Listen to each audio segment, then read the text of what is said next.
இன்னைக்கு ஒரு குட்டி கதை. அதை அரசன் வரக்கூடிய தேர்ல, அரசன் ஒரு தேர்ல வந்துருக்காரு. அப்போ 2 குதிரைகள் பேசிட்டு வந்துட்டே இருக்கு. ஏன்னா அரசன் வரும்பொழுது அங்கே இருக்கக்கூடிய மக்கள் அனைவரும் என்ன பண்ணுறாங்கன்னு கை கூப்பி மரியாதை செலுத்திட்டே இருக்காங்க. அப்போ நம்பர் 1 அந்த குதிரை சொல்லுது, பாத்தியா மக்கள் நமக்கு எப்படி மரியாதை செலுத்துறாங்கன்னு சொல்லிட்டு.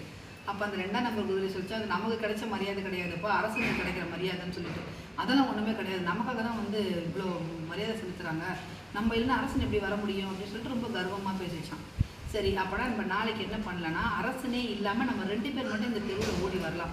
அப்போ இதே மாதிரி மக்கள் எல்லாருமே வழியில் நின்று மரியாதை செலுத்துகிறாங்களா பார்க்கலாம் அப்படின்னு சொல்லிட்டு இந்த குதிரை சொல்லிச்சான். அதுக்கு அடுத்த நாள் 2 குதிரைகளுமே அரண்மனையில் இருந்து என்ன பண்ணுச்சுன்னு பார்த்தீங்கன்னா, அதே அரசன் அதே வீதியில் அடுத்த நாள் ஓடி வர ஆரம்பிச்சான். அப்போ வரும்பொழுது என்னாச்சுன்னு பார்த்தீங்கன்னா, மக்கள் அவங்கவுங்க வேலையை எல்லாருமே பார்க்க ஆரம்பித்தாங்க. இவங்களை யாருமே கண்டுக்கவே இல்லை. அதில் அந்த நம்பர் 1 குதிரை என்ன பண்ணியிருக்குன்னு பார்த்தீங்கன்னா, அங்கே இருந்த ஒருவரை முட்டியிருக்கு. போயிட்டு முட்டின உடனே இன்னொரு நபர் என்ன பண்ணியிருக்காரு, இந்த அரண்மனை குதிரைகள் 2த்துக்குமே பித்து பிடிச்சி அங்கே தப்பிச்சு வந்துருச்சு. இந்த குதிரைகளை உடனே பிடிங்கன்னு சொல்லிட்டு மக்கள் அனைவரும் சேர்ந்து அடித்து பிடிச்சி அந்த குதிரைகளை கொண்டு போய் என்ன பண்ணாங்களா, திரும்ப அரண்மனைக்குள்ளேயே விட்டாங்களாம். ஒரு முறை தப்பித்து சென்ற குதிரைகள் அடுத்த முறை அரசனை ஒழுங்காகவே அழைச்சிட்டே போகாதுன்னு சொல்லிட்டு அது 2த்தையும் என்ன பண்ணாங்களாம், ஒரு பழைய ஒரு கொட்டகையில் போட்டு அடைச்சிட்டாங்களாம்.